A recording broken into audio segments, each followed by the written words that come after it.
potensial dari sistem produk di seluruh dunia. Ya.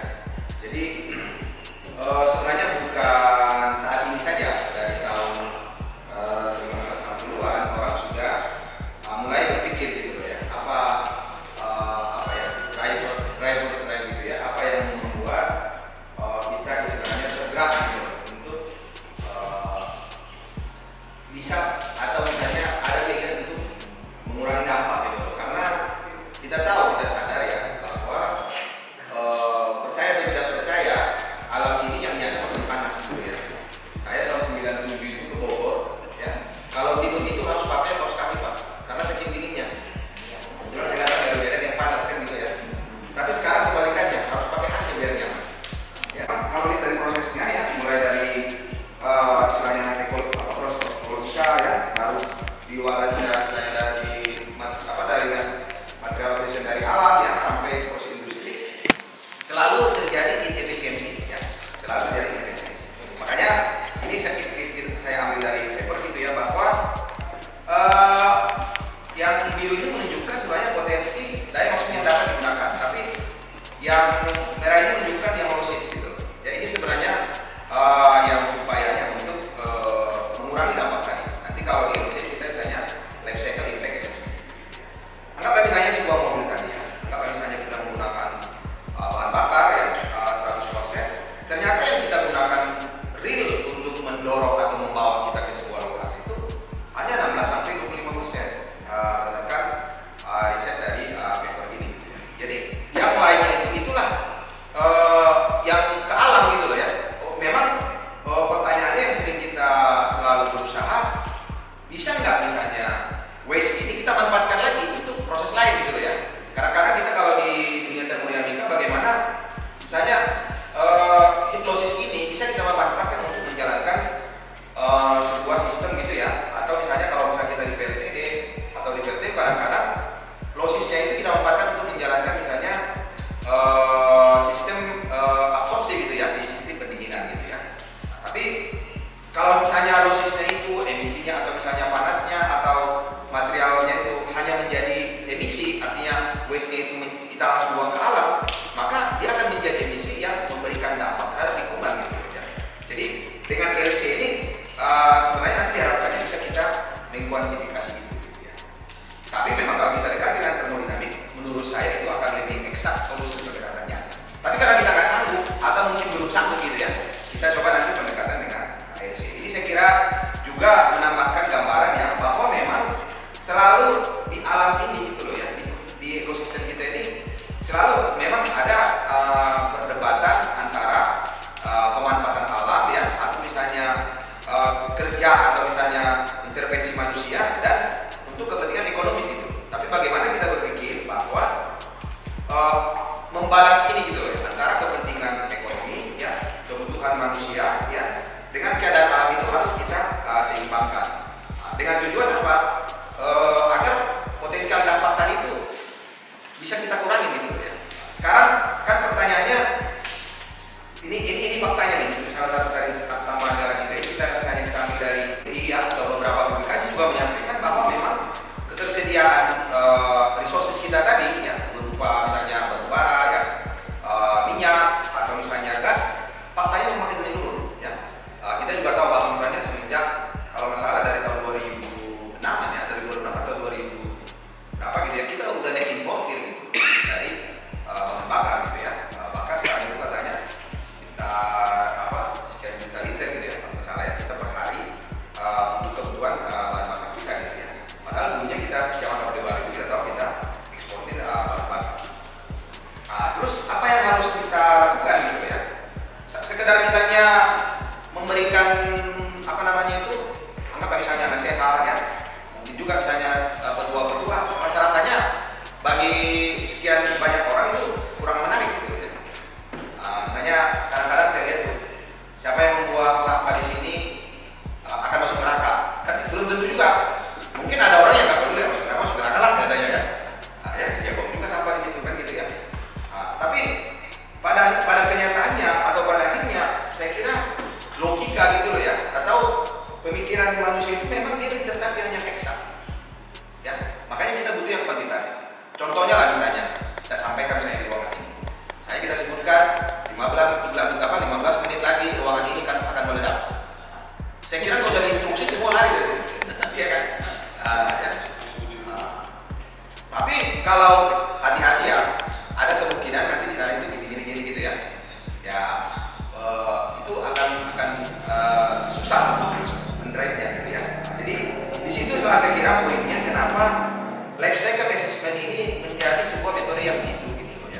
Artinya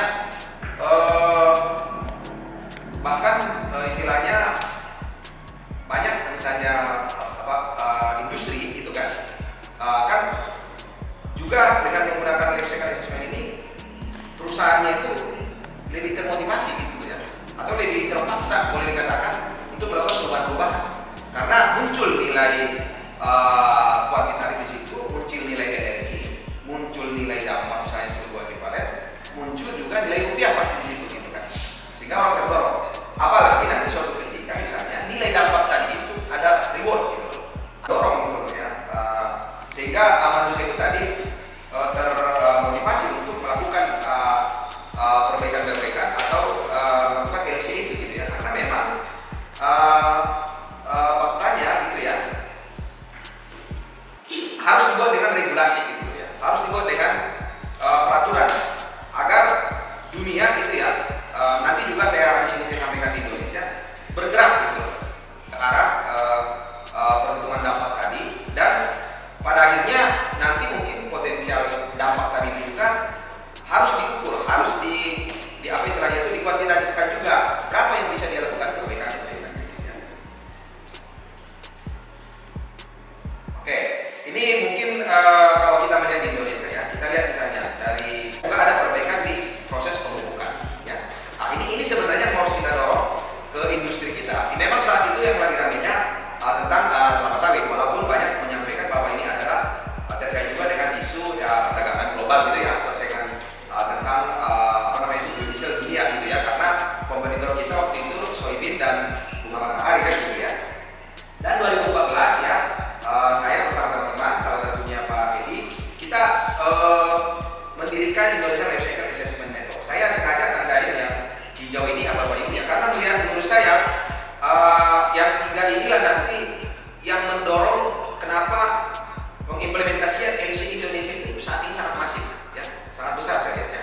Termasuk juga dengan kita dihadirkan di Life Cycle Initiative itu, kalau nggak salah setahun atau 2 tahun berikutnya 2015 atau 2016 kita itu udah apa istilahnya udah di note sebagai dunia itu loh ya, yang sudah pro terhadap apa namanya itu pengurangan dampak pemanasan global gitu ya, dan sebagainya gitu ya.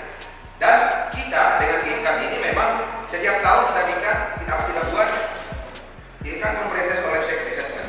2015 kita udah mulai di ya, 2016, dan 2016 itu juga kita buat jurnal gitu ya. Ini juga saya kira dan alhamdulillah saya lihat jurnal ini banyak diisi oleh artikel itu banyak dari luar gitu ya, Indonesia Journal of Life Cycle Assessment.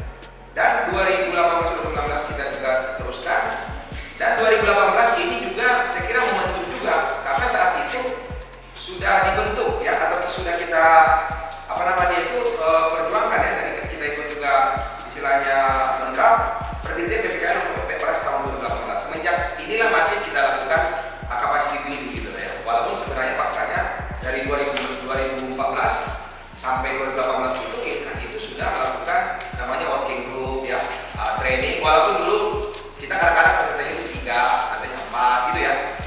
Dan saya jujur aja dari 2009 sampai 2013, karena kami dulu model ILKAN itu hanya 5, kurang lebih memang yang 4 inilah yang bisa saya temui saat itu di Indonesia yang konsen terhadap LCA ya.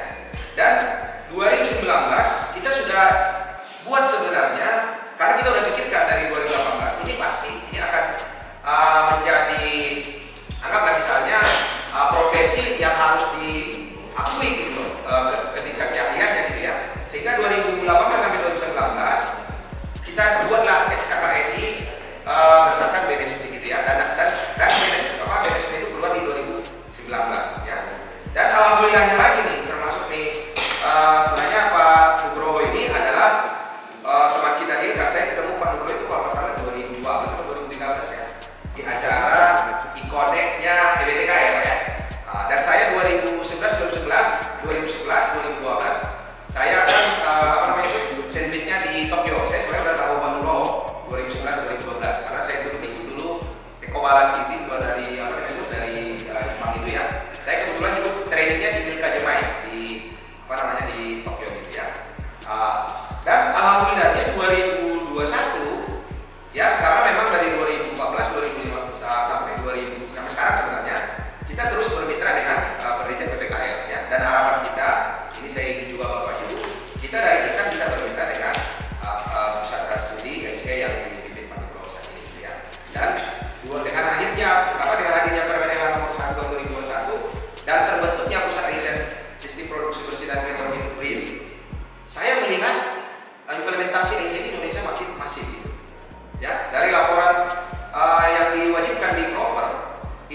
tahun 2021 sudah ada 253 perusahaan. Ya, bisa saja di dalam perusahaan ini juga beberapa produk. Sudah ada, artinya minimal sudah kita punya 253 produk. Ya.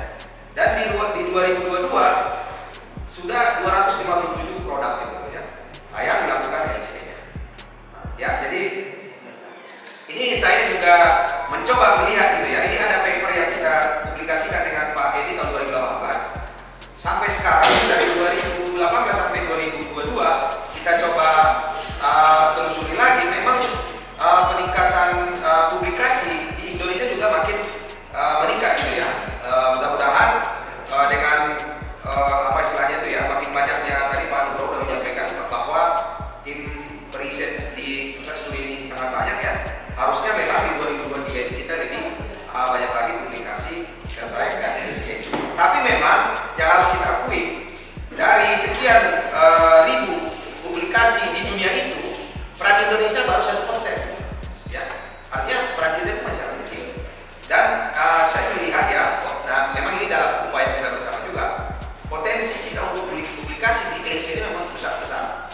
Ini juga saya kira sekaligus menjadi tantangan buat kita gitu ya, untuk makin banyak melakukan publikasi terkait dengan life cycle research. Ini saya kira sedikit tentang proper gitu ya. Kenapa misalnya di proper itu juga misalnya pada akhirnya diwajibkan LCA, karena LCA itu bisa juga menentukan istilahnya nilai dasar kinerja lingkungan sebuah produk di perusahaan ini gitu ya. Selain itu ya, juga bagaimana ya menentukan apa istilahnya itu ya, si perusahaan itu mengetahui mana hotspotnya. Jadi di sepanjang sistem produk dia, kalau misalnya di industri kelapa sawit tadi, akhirnya dia tahu, oh ternyata yang paling besar itu dampaknya misalnya 35% di POME gitu loh ya, di istilahnya di tahapan POME, sehingga kalau ini saya lakukan, maka dampak saya akan sangat signifikan penurunannya gitu ya. Dan akhirnya kita kan biar secara kuantitatif bisa melakukan perbaikan. Pada saat kita tidak tahu di mana yang memberikan dampak yang besar, maka untuk melakukan perbaikan akhirnya kita kan tebak-tebakan gitu ya. Jadi kalau kita sudah tahu istilahnya sumber penyakitnya di mana, ya itu yang kita sembuhkan gitu ya, itu yang kita kerjakan gitu ya. Dan pada akhirnya memang ini bisa istilahnya apa ya, sekaligus ya meningkatkan daya saing bagi si perusahaan tersebut. Ya. Ini saya kira data tadi ya, ini industri atau perusahaan proper yang juga barang itu juga memiliki minimum dia punya satu produk gitu ya, bahkan beberapa produk. Kalau misalnya semenjak keluarnya permen yang lain ini ya, kita bisa lihat misalnya untuk kandidat hijau itu dari sangat signifikan gitu ya, 253, dan kita lihat lagi di 2022 yang tadinya misalnya apakah saya 253 kan naik 257, tapi apa ya, ketertarikan misalnya atau misalnya mungkin juga karena kewajiban ya, makin banyak perusahaan itu sekarang yang diwajibkan atau care dengan lingkungan. Saya kemarin itu, selama ini kan mungkin kita selalu berpikir bahwa untuk apa gitu ya, bagi lingkungan gitu ya. Saya kemarin itu didatangi oleh dua perusahaan. Yang satu dari istilahnya home base-nya mereka itu di Singapura. Mereka mengatakan pada saat misalnya dia pitching gitu loh ya, atau misalnya dia rapat dengan saham, yang ditanya pertama itu adalah bagaimana komitmennya terhadap lingkungan. Kemarin yang kedua ada salah satu juga leasing dari perusahaan otomotif. Dia malah meminta, Pak Iman, saya kasih dong data perusahaan yang sudah melakukan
saya kira di sini kita sebenarnya perlu membuat yang namanya produk kategori itu ya. Saya kira bapak-bapak di sini pasti gak banyak yang menyadari gitu ya. Tapi memang ini perlu saya kira melibatkan berbagai instansi gitu ya, termasuk nanti pusat riset NCA di sini gitu ya.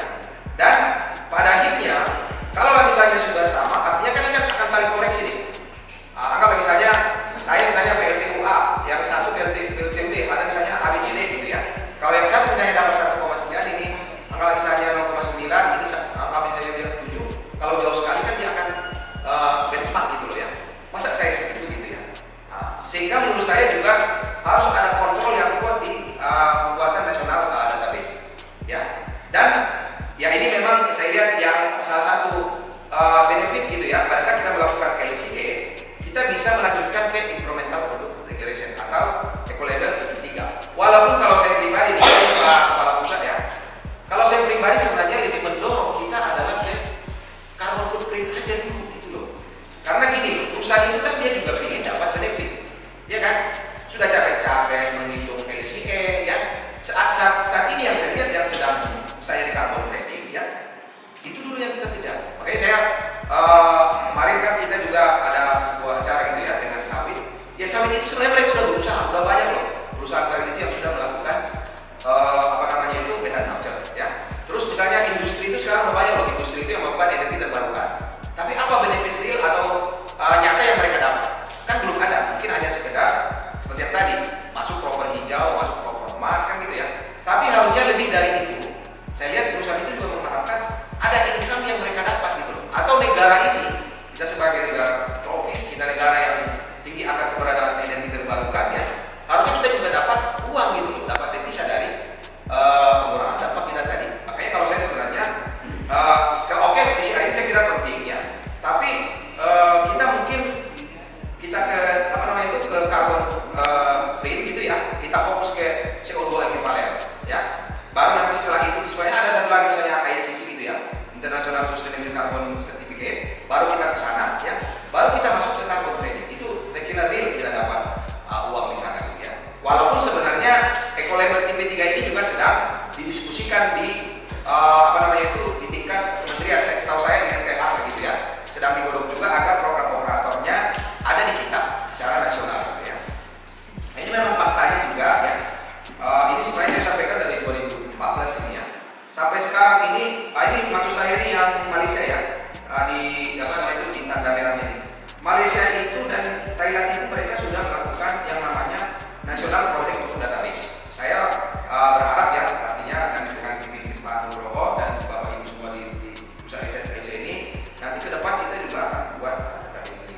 Ini saya sedikit sharing gitu misalnya bagaimana Thailand mendevelop database-nya.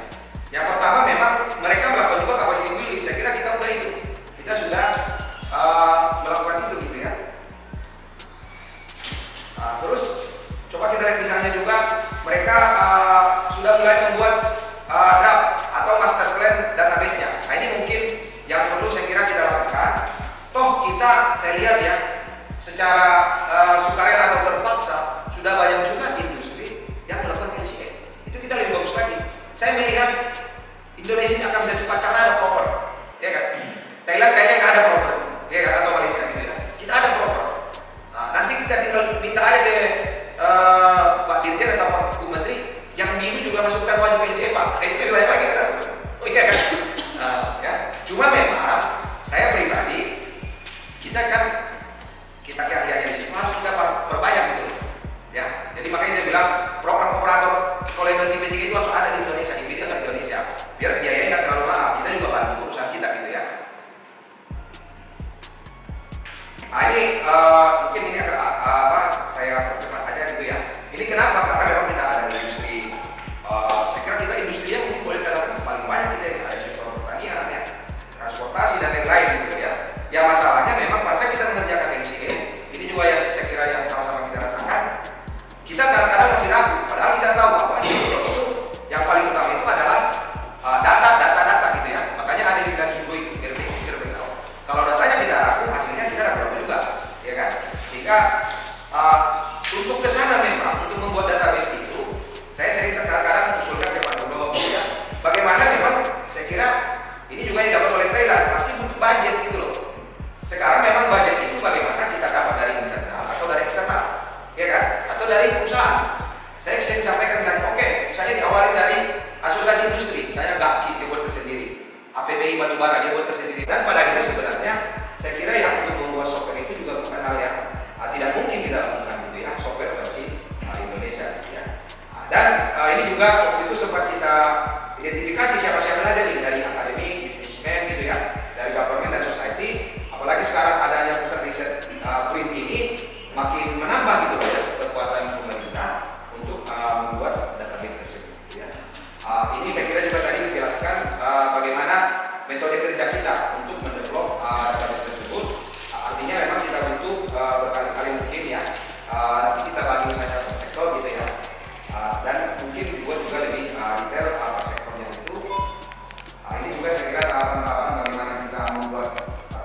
sudah mulai dibuka mata kuliah dari second assessment.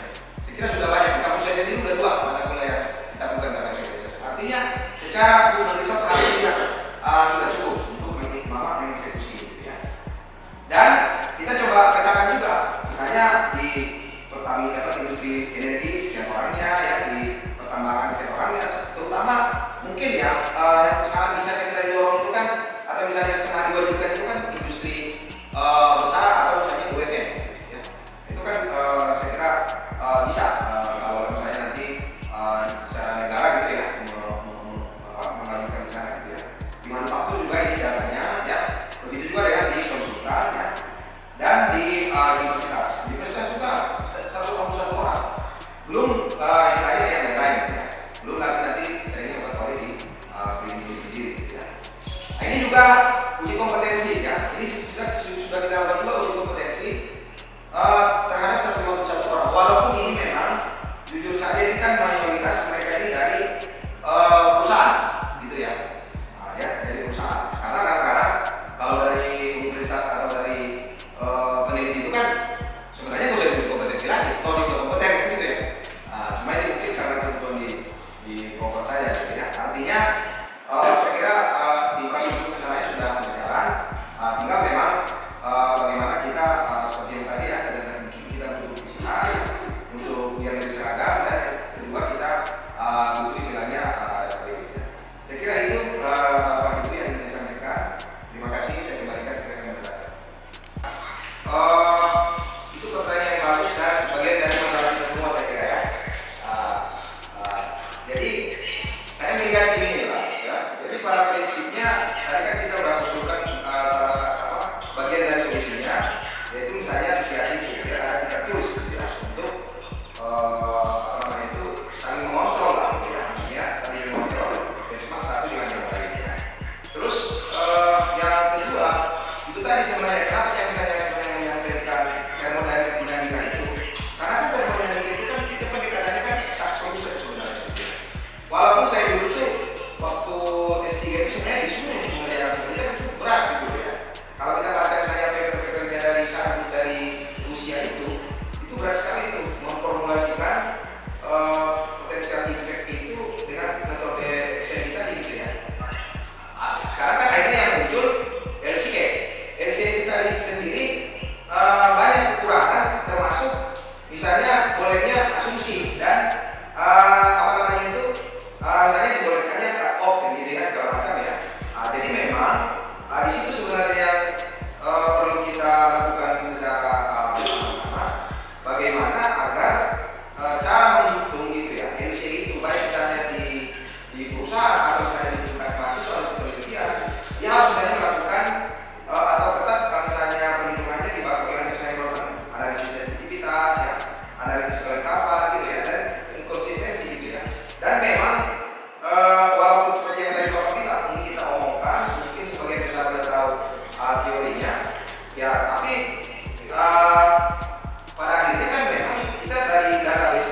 City sebenarnya kan dataset yang pasti digunakan hampir di seluruh aplikasi. Itu penting menurut saya jadi kita prioritaskan untuk data itu. Sawit, nah ini menjadikan sawit. Indonesia itu cuma 2 kalau nggak salah ya. Malaysia pun masih kalah dari Malaysia, yang lainnya belum keluar. Dan kalau kita lihat yang membuat data sawit itu konsultan. Nah ini merupakan tantangan untuk saya. Di sini kami juga ada kelompok riset yang fokus di sektor sawit juga. Nah kami tadi lihat dengan kelompok tadi bagaimana misalkan kita memberikan solusi supaya perusahaan sawit ini melakukan RCA dengan yang mudah gitu ya. Dari sisi produk kita bisa bantu, misalkan kita siapkan modul-modul RCA dalam server gitu ya, kita gunakan server, kemudian mereka dapat akses. Kita berikan modul-modul itu, ya misalkan kita data bentuknya ini, kemudian outputnya ini, ya. Sudah kita ajarkan ke mereka, kamu ikut data ini. Nanti kami dari sini, dari Jakarta, kita bisa mengakses data itu, karena itu ada di server. Dan sebetulnya di kami Pak ya, ada juga kelompok riset yang terkait dengan artificial intelligence. Ini menarik Pak. Saya pemikiran kita mengembangkan dataset dengan metode machine learning. Artinya kita tidak perlu mengetahui data-data origin area, tapi dengan machine learning itu kita memberikan pembelajaran. Nanti kita akan bisa dapatkan dataset, nanti kita bandingkan dengan secara live. Nah itu mungkin kemudian Pak, yang terutama yang bisa apa ya? Saya nggak tahu Pak kita bakal masuk dalam tim di perusahaan di Jakarta. Kalaupun nanti apa namanya ada mungkin bisa disebutkan ke relawan terkait dengan profesi sektor. Dan jadi bisa kalau bisa ini kita bisa mulai dari sekarang. Mungkin itu Pak ya semacam diskusi masalah. Terima kasih Pak. Sehingga muaranya tahu kemana ini. Saya sebenarnya sedang bermimpi dan berharap ya, sekaligus mendorong gitu ya, agar pusat sebenarnya muaranya itu di pusat riset BIM aja gitu loh. Karena kalau kita lihat misalnya data tadi Thailand tadi, mereka juga sebenarnya yang bekerja di sini dari government kan, Kemenristek itu-nya gitu loh ya. Kan ini kan sebenarnya bagian dari Kemenristek itu ya, intinya. Dan dinas perindustrian yang Kementerian Perindustrian mereka. Nah ini kan kami dari asosiasi ini kan pasti akan sangat mendukung sekali kan gitu ya. Nah, sebenarnya muaranya itu yang harus kita ingat. Tapi kalau data saya misalnya penjabaran Bapak tadi saya sangat setuju Pak. Kita mulai dari asosiasi. Saya contohnya kan asosiasi yang sangat besar itu sebenarnya kan industrinya juga. Saya kira seperti tadi ya, kelapa sawit, stafki, batu bara, APBI ya, api, petroleum ya kan. Terus ada lagi apa namanya itu misalnya kimia kan gitu ya. Nah, saya kira Pak Gaya juga di transportasi memang benar itu. Nah, tapi kan masternya seperti apa biar mudah kan gitu ya. Nah itu kan harus butuh kesepakatan gitu ya. Karena jangan lupa di kelompok itu juga sebenarnya ada satu proposal. Karena kan sebenarnya dari itu kan sudah buat juga DANI untuk database. Ada satu proposal itu bahwa mereka akan dapat poin pada saat menyetor database atau data ke database nasional. Sementara database nasional itu belum ada gitu loh, iya kan? Tapi di permennya sudah diwajibkan itu, iya kan? Ini kan menjadi sebuah masalah gitu ya. Tapi saya sebenarnya kita dukung Menteri KLHK. Artinya memang harus ada yang membuat database. Kami sendiri kan kemarin juga dengan ini kan ya kita ke Pak Sidi juga gitu ya. Nah, mereka sudah menyampaikan kalau untuk database kami dapat bisa sendiri kan gitu ya. Nah di situ maksudnya. Bagaimana kita mendudukkan ini gitu loh Pak, ya kan? Kalau misalnya kita mulai dari dataset seperti sekarang kalau tadi, sebenarnya memang itu metode yang kami sampaikan juga. Bisa dari working group nanti ada ekspor dari situ. Kita prinsipnya memainkan ABCD tadi ya, akademik, institusi, government, dan society kan gitu ya. Kita kan ilkan sendiri juga kan semua yang ahli energi kan, dan semua yang ahli sawit. Tapi kan ada yang mendampingi gitu ya. Nah, itu yang pertama. Terus yang kedua itu sebenarnya menarik. Kenapa dia udah biru nggak mau ke hijau? Kira-kira apa jawabannya? Kalau saya kan biaya, karena kan mahal. Hah?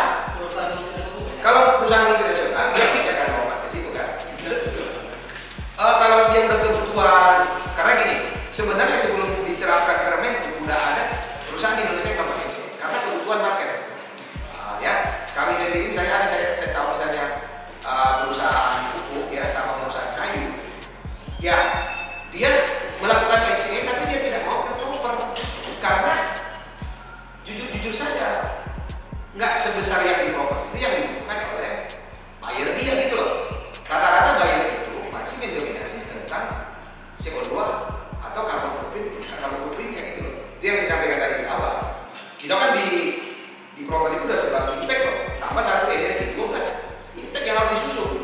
Kemana nanti ujungnya? Nanti dulu kan gitu ya kan. Ini loh, ini menurut saya hal-hal memang yang harus kita kritisi. Jadi artinya gini, anggap aja itu datanya kita lihat 2021 2.500 lebih yang sudah perusahaannya mau proper itu. 2022 3.000 lebih, ya kan? Tapi yang dulu 2021 900 di 2022 ribuan. Mereka memang stop di situ. Ya, kadang-kadang LC-nya udah dibuat udah Pak. Terus kenapa nggak langsung proper kan? Kalau udah punya LC sudah bisa ke hijau, Pak. Biayanya gede Pak. Kan itu kadang-kadang yang kita lakukan. Jadi saya kira itu apa namanya itu ya salah satu masalah. Tapi pada saat nanti misalnya kita misalnya satu tadi itu ya kemudahan untuk mengerjakan itu bisa, otomatis kan nanti daya itu. Ya, jadi sekarang ada kan yang melakukan misalnya training atau misalnya expertnya kan banyak, sehingga kan bagi perusahaan juga banyak pilihan kan gitu ya. Nah, itu saya kira yang bagus. Makanya kami sama Pak Edi kadang-kadang senang makin bermunculan gitu. Bahkan itu saya dapat dari pengalaman. Kita senang Pak LCA diterapkan. Makin banyak industri konsultan LCA proper. Tapi kita tidak. Nah itu kira-kira. Tapi kalau itu suatu hal yang sedikit expert ya kan nanti deh juga. Tapi poinnya memang bagaimana kita memulai ini gitu. Tapi siapa grandmasternya, siapa leadernya kan kita butuh. Iya kan? Sehingga tadi itu apa namanya itu ya ada muaranya gitu. Dan jangan salah loh, saya kadang-kadang saya kan dosen juga Pak. Kadang-kadang kita dosen ini kan sering mencari-cari masalah, kita selesaikan sendiri masalah itu. Padahal masalah industri itu ini masalah industri kita. Kenapa nggak ini yang kita kerjakan gitu? Saya masih proses, saya dorong, kamu bikin LCA tentang ini. Ya kan? Seharusnya bukan riset kita itu juga kita menyelesaikan itu kan gitu. Itu kira-kira sih kalau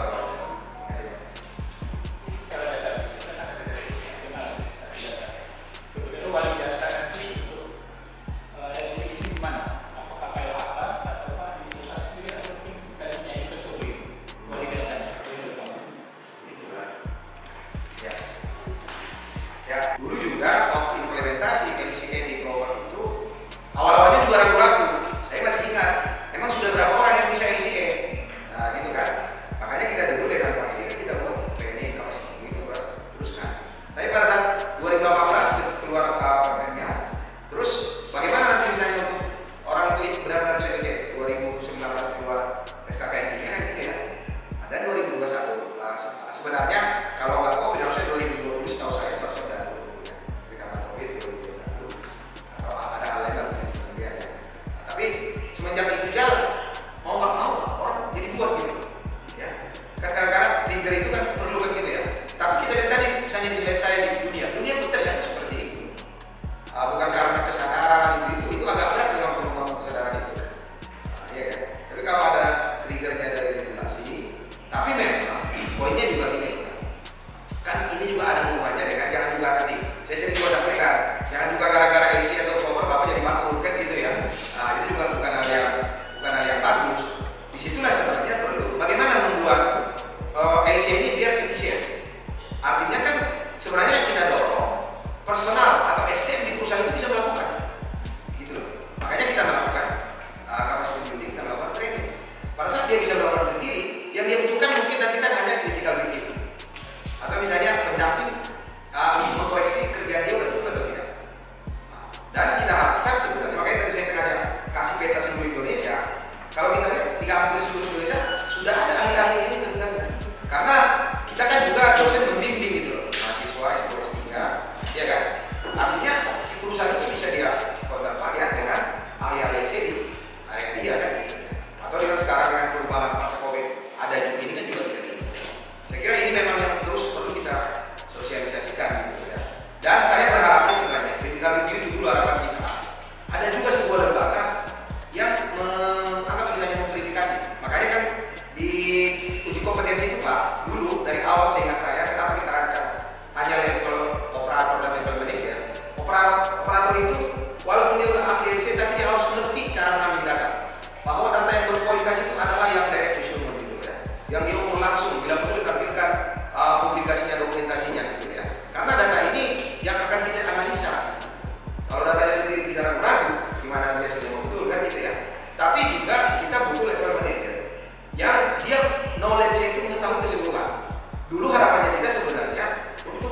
tinjauan kritis ini, critical review itu adalah sebuah lembaga, misalnya kayak apa, yang memang orang-orang ini udah kualifikasi gitu loh. Jadi istilahnya dia udah mahir lah, expert gitu loh. Dia sekilas aja baca laporan kayaknya ini belum dikerjakan, gitu kan. Jadi bukan lagi antara mereka saling review gitu kan. Faktanya kadang-kadang kan seperti itu. Oh, sesama tim mereka yang review ganti-ganti nama aja kan gitu. Jadi kita sebenarnya itu polanya yang kita buat untuk menjawab yang tadi juga. Biar data yang kita hasilkan ini juga bisa diakui. Sebenarnya sederhananya, kalau saya sering sampaikan ya, mungkin Pak Edi juga. Untuk diakui atau benar-benar tidaknya sebenarnya data kita atau hasil riset kita dorong untuk publikasi. Kan publikasi itu reviewnya sangat ketat kan. Sebenarnya di sini. Sendiri sebenarnya tidak siapa-siapa di dalam nasional ini gitu kan, tapi saya sih melihatnya alhamdulillah dengan ilikan ini di 2014 kita men-trigger gitu loh ya, men-trigger karena kita juga apa istilahnya itu selalu berkomunikasi dengan BPKL dalam developer gitu ya, bahwa ada loh metode yang sangat kuantitatif, apa yang pas gitu ya, metode kuantitatif gitu ya. Saya kira strategi kami ini salah satu hari ini bagian dari strategi ini kan bagaimana kita komunikasi dengan para pemangku kepentingan dan pemangku kebijakan kan gitu ya. Jadi saya kira kan kalau di BRIN ini namanya aja sudah pusat riset sistem produksi bersih dan penilaian daur hidup. Ya wajar lah, jadi kan datang ke sini kan gitu ya. Terus ke Dirjen BPKL dari 2015 kita bersama ke sana. Wajar juga karena mereka yang mengeksekusi atau mengimplementasikan riset tersebut gitu ya. Memang jujur saja nih Pak Taufik ya, kita belum akrab dengan Kementerian Perindustrian. Walaupun sebenarnya upaya itu sering dilakukan. Karena saya juga tahu dan pernah ikut ya, pernah diundang juga sebagai narasumber, tapi kelihatannya antara iya dan tidak gitu ya. Jadi mungkin masih media no gitu ya. Jadi sebenarnya memang yang karena mereka juga sebenarnya punya program green product ya di Kementerian Perindustrian ya.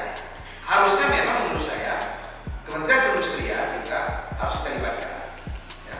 Pada akhirnya nanti ya kalau dari pembiayaan ini juga saya kira hal yang tadi kan kalau kita lihat misalnya pelajar dari Thailand ada 3 hal kan tadi mereka yang lakukan. Yang pertama mereka funding dulu. Dari siapa ini pendananya? Mereka ambil dari Kementerian Ristek sama Perindustrian. Nah sekarang kita dari siapa dulu pendananya? Iya kan? Tapi kan bisa juga ya, misalnya tambahannya bisa dari swasta ya. Misalnya seperti di keuangan kan ada BPDPKS. Nah, sekarang misalnya BPDPKS mau nggak misalnya menslotkan anggarannya untuk kita kan gitu kan? Nah, kan itu triliunan juga itu dana pembangunan usaha kan gitu ya. Nah, ini memang perlu upaya kita bersama saya kira gitu ya. Terus yang kedua ya istilahnya memang ini perlu terus kita tegakkan apa namanya produk apa yang marketnya itu memang sangat membutuhkan yang sih. Iya kan? Dan perlu lebih rigid kita cek gitu. Apakah yang dibutuhkan misalnya perhitungan apa saja kan gitu ya. Sehingga industri itu biar kita dorong melakukannya besar aja gitu kan. Jadi saya kira itu ya hal-hal yang bisa kita lakukan. Oke. Jadi sebenarnya hasil ini utamanya untuk kepentingan siapa ya? Ya saya kira kepentingan kita semua sebenarnya. Saya sering sampaikan, Pak Edi juga sering sampaikan. Sebenarnya kerusakan alam ini akibat aktivitas manusia. Manusia itu yang merusak, tapi dia juga ada di ekoi kan gitu. Karena human kan. Kembali ke dia juga. Kan gitu ya. Enggak, mungkin kalau kita melihat video seksi killer kan gitu ya. Artinya mungkin saja ya ada perusahaan yang menikmati keuntungan dari penambangan itu, tapi tanpa dia sadar misalnya bisa saja itu keluarga saudara atau nanti bisa juga bekerja kan gitu ya. Tapi akhirnya menurut saya karena kita berada di alam yang sama, ini menjadi kepentingan dan keuntungan kita bersama gitu ya. Tapi mungkin yang lebih anggaplah misalnya kalau hitung-hitungannya mungkin saya kasih gambaran saja Pak. Ada memang perusahaan tertentu saja seperti kelapa sawit itu. Kelapa sawit itu memang tadi dia mengajukan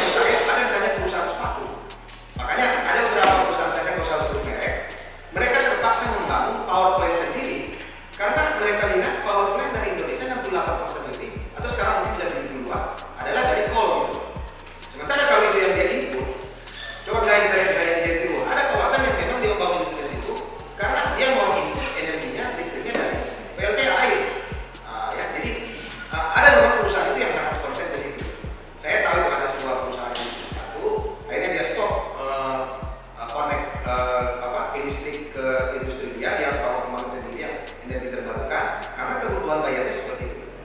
Saya tahu industri sepatu sama industri kloset gitu ya, karena kita juga di situ ya. Dan saya kira juga masyarakat umum pasti karena endpoint dari semua itu kan human health, ekosistem sama resources. Pernah nggak misalnya kita kan ngeri-ngeri sedap ya, datang ke sebuah tambang, 200 meter ke dalam udah digali, ya kan?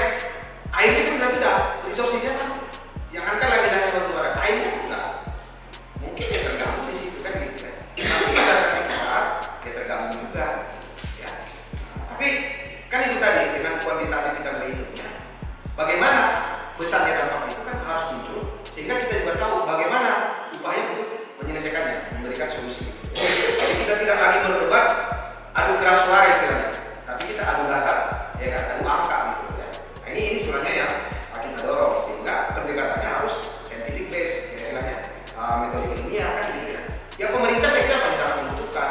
Setiap pertemuan misalnya kemarin misalnya di Glasgow itu selalu dunia ini juga membicarakan tentang perubahan iklim ya.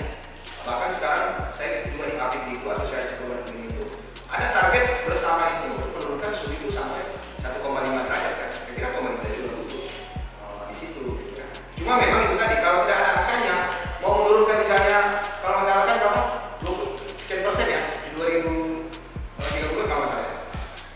Kalau menurunkan itu harus ada angkanya kan, dari 10 ke 5 itu turun. Sekarang angka kita berapa kan gitu ya. Itu kan harus kuantitatif.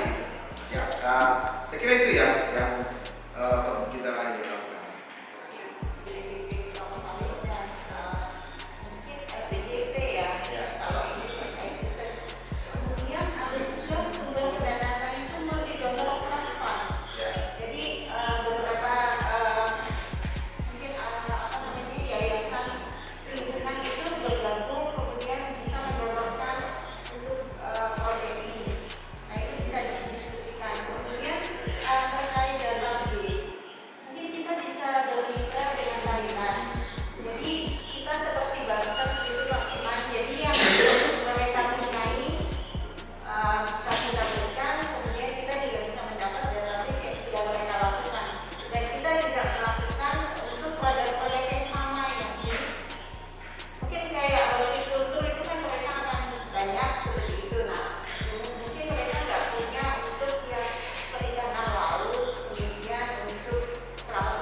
Ya baik. Waktu itu sebenarnya katanya bukan karena nggak diterima. Nah, nanti akan ada penugasan khusus. Ya mudah-mudahan saja Pak. Yang saya dapat infonya gitu ya, mudah-mudahan saja. Nah, terus yang kedua juga yang istilahnya apa ya? Sebenarnya kan gini, yang kita butuhkan itu sebenarnya apa ya? Grandmaster design. Saya makanya kita ikan itu pernah ber-MOU dengan ITB tentang database kelapa sawit. Udah ada yang kita ini, tapi kan ikan siapa lah gitu ya. Tapi kalau misalnya itu, kalau misalnya saya tahun 2009 ya 2010, saya udah baca itu LCE soybean yang Amerika itu tahu nggak dipimpin oleh siapa? Menteri Pertahanannya. Itu yang memimpin tim untuk soybean itu. Kita kan punya kelapa sawit, ya kan? Ya harusnya Menteri Pertanian yang memimpin LCE-nya gitu. Karena bisa dimainkan semua infrastruktur. Kita kan punya kampus-kampus. Kita punya mahasiswa S1, S2, S3 yang akan selesai studinya. Yang ngapain dia cari topik lain gitu. Ya kan? Minimal jurusan yang berhubungan dengan itu. Ada teknik industri, ada teknik lingkungan, ya, ada teknik pertanian, ya kan? Ada biologi segala macam. Ini akan gitu ya. Yang masih relevan dengan itu harusnya bisa dimanfaatkan gitu. Jadi saya kira memang pada ini yang harus terus kita suarakan gitu. Kami dari ikan ini yang terus kami suarakan. Walaupun yang optimisme itu kan perjuangan 2014 sampai 2021 kan 7 tahun juga.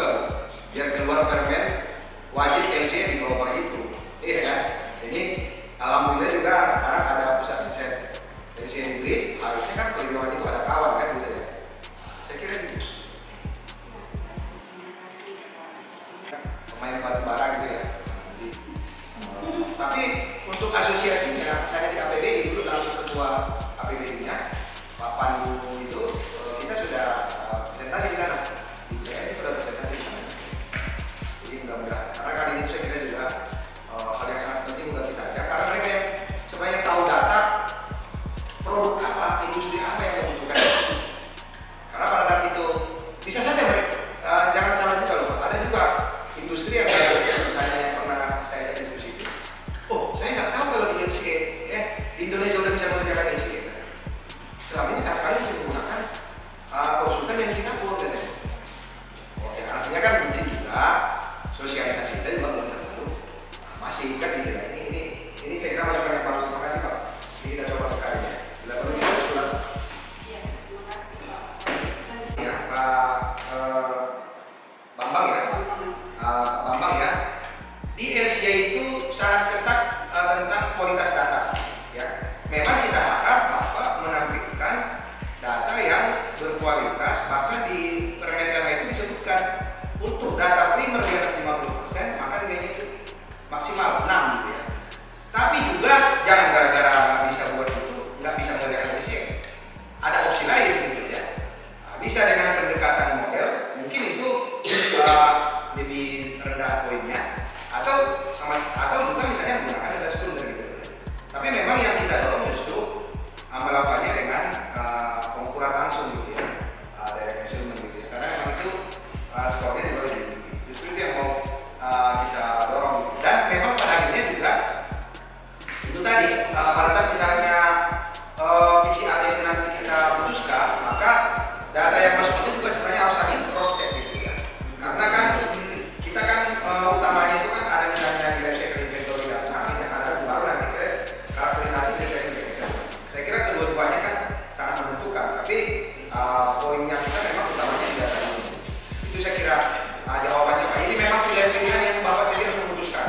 Apakah mau data primer yang diukur langsung atau pendekatan model? Karena ada juga beberapa perusahaan itu, misalnya untuk pengukuran emisi di alat berat aja kadang-kadang mereka masih melakukan pendekatan model gitu ya. Jadi sebenarnya menurut saya itu sebenarnya hal yang mudah kita lakukan kan gitu ya. Apalagi misalnya seperti Bapak ini harus bikin investasi sekian, ya silakan Bapak ya. Itu memang ada pilihan-pilihan yang harus diputuskan sendiri gitu ya. Kira-kira. Memang untuk secara nasional itu yang saya sampaikan tadi ya, kita coba menunggu tahun ini seperti apa ketetapan dari Sekretariat Peroper ya di JNPKR. Tapi memang yang sudah ada saat ini kan kalau kita inisiatif yang global kita ke program. Tapi dulu semacam kesepakatan ya, konsensus lah. Yang jelas tahu saya waktu itu dan ini juga yang kita lakukan, Bapak nanti berkomunikasi atau diskusi atau menetapkan di internal asosiasinya. Ya, misalnya waktu itu ALIN atau APBI mereka mengundang expert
tambahan itu 7, ya kan?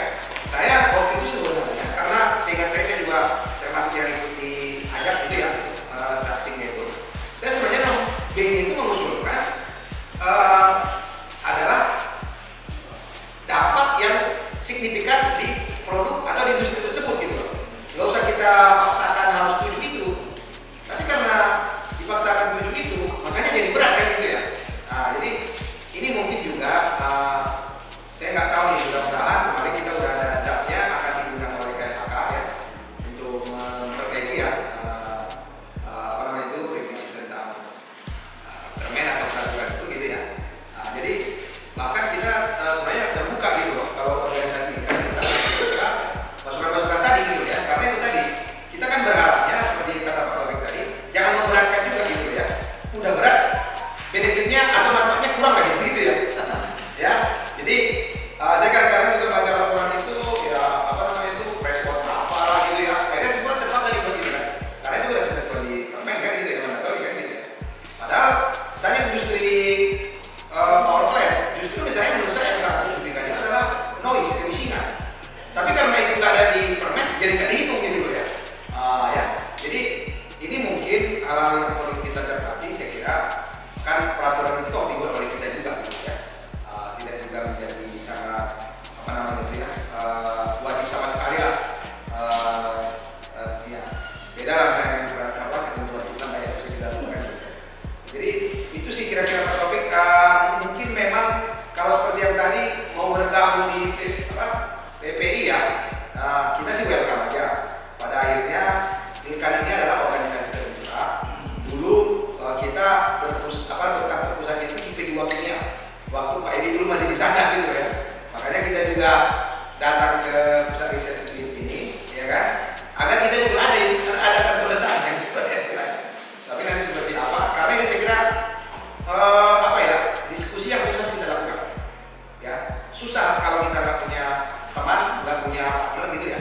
Nah, ini tadi seperti Pak Taufik ini banyak masukan. Ya, saya kira memang pada akhirnya LC ini harus membantu perusahaan kita untuk meningkatkan kinerjanya, ya, untuk dia misalnya maksimal berproduksi, tapi minimal merusak lingkungan gitu loh, iya kan? Karena kalau kita sadari, LC ini sebenarnya kan membantu kita bagaimana mengefisienkan gitu ya, atau mengoptimalkan penggunaan material energi atau masukan pada sistem produk kita itu gitu. Bahkan kalau saya itu salah satu benefit saya bagi perusahaan, kecuali rokok, sebenarnya kita makin tahu kebutuhan energi ya. Kalau misalnya kan kita orang energi kan sering melakukan audit energi. Menurut saya di sini sebenarnya dapat audit energi, ya kan? Sebenarnya kita melakukan LC, kita sudah melakukan semua sebetulnya. Saya kira gitu ya Pak Taufik ya. Ya, jadi mungkin tadi sudah di karena mau ditutup ini saya mau sampaikan anda juga kita berikan izinnya. Jadi terima kasih tadi ada apa namanya update ya, saya juga baru lihat ya Pak bahwa sudah hari ini berkontribusi secara personal, misalnya tadi disampaikan bahwa sudah ada 900 training ya se-Indonesia gitu ya. Bahkan tadi dari 900 yang sudah di training itu adalah konsultan yang itu sudah men-training juga jadi buat anak-anak. Jadi kita lihat ini kontribusi yang dilakukan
Jadi menurut saya ada hal yang tadi belum terlalu banyak dibahas ya teman-teman. Apa sih yang kita harapkan dari rekan gitu? Ini saya sebagai peneliti BRIN misalnya, sebetulnya harusnya ada ekspektasi ya. Nah, ada dua hal yang menurut saya secara dari perspektif akademiknya ya teman-teman. Jadi pusat riset RCA di BRIN ini menurut saya harusnya menjadi otoritas akademik ya di Indonesia terkait dengan RCA gitu. Karena nama pusat risetnya RCA gitu. Dan saya berharapnya mudah-mudahan ini sama dengan Pak Kapus ya, bahwa otoritas akademik itu harusnya menurut saya bahwa pusat riset di BRIN ini menyelenggarakan konferensi internasional di bidang RCA di Indonesia itu yang pertama ya. Jadi konferensi yang kedua juga ikut serta dalam penyelenggaraan jurnal RCA ya. Tadi dua hal itu disampaikan oleh Pak Iman bahwa kita melakukan dua hal itu, conference series dan international jurnal Indonesia Journal of RCA Sustainability. Kalau kita lihat keywordnya ini kan adalah RCA dan Sustainability, ini dua keywordnya yang bisa terjadi. Nah, harapan saya nanti di kerjasama itu menjadi utama ya, utama bahwa karena apa di kepala BRIN ini pandangan ini bahwa BRIN tidak akan membantu pengelolaan jurnal, itu yang saya bilang mengoreksi ini. Dan harusnya jurnal itu dikelola oleh asosiasi profesinya. Nah, jadi ini pas banget kalau jadi ada asosiasi profesi RCA namanya kan bekerjasama dengan BRIN ya, memang risetnya itu. Nah, konsepnya itu adalah biasanya jurnal itu sudah ada Indonesia Journal of RCA Sustainability, tetapi sejauh yang saya tahu sampai sekarang boleh dibilang mandek ya, mandek karena dua persoalannya. Yang utamanya adalah kontribusi paper kurang. Kenapa? Karena bukan Sinta 2 atau Scopus, karena itu syaratnya di BRIN gitu. Nah, tetapi kan harus ada inisiatif nih, komunitas ya, untuk mendorong itu sih yang menurut saya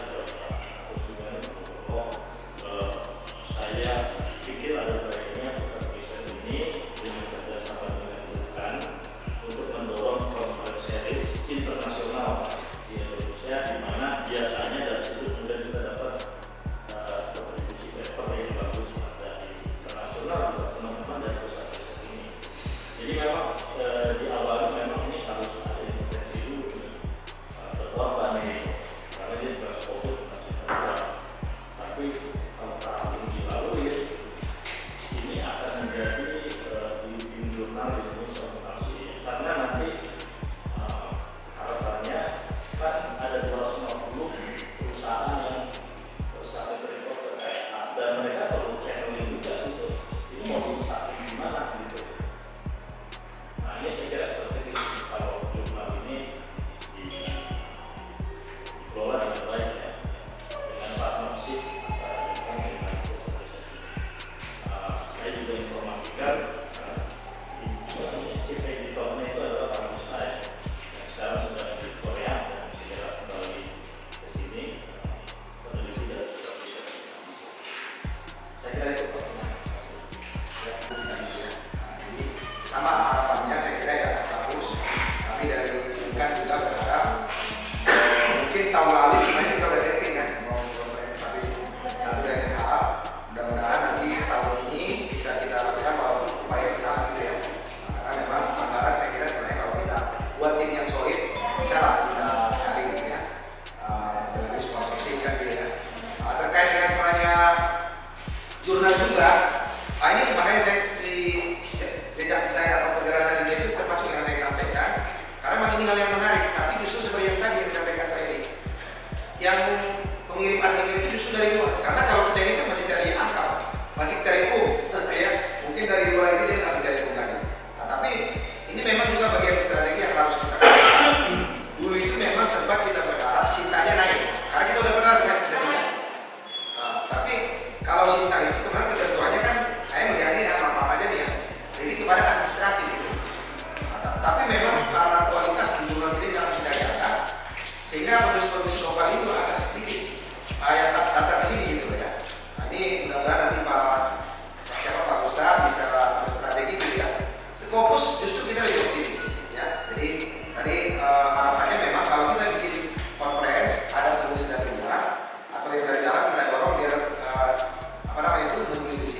pemirsa setia Dakara TV, dapatkan terus informasi seputar pendidikan, bisnis UMKM IKM, serta energi dan lingkungan.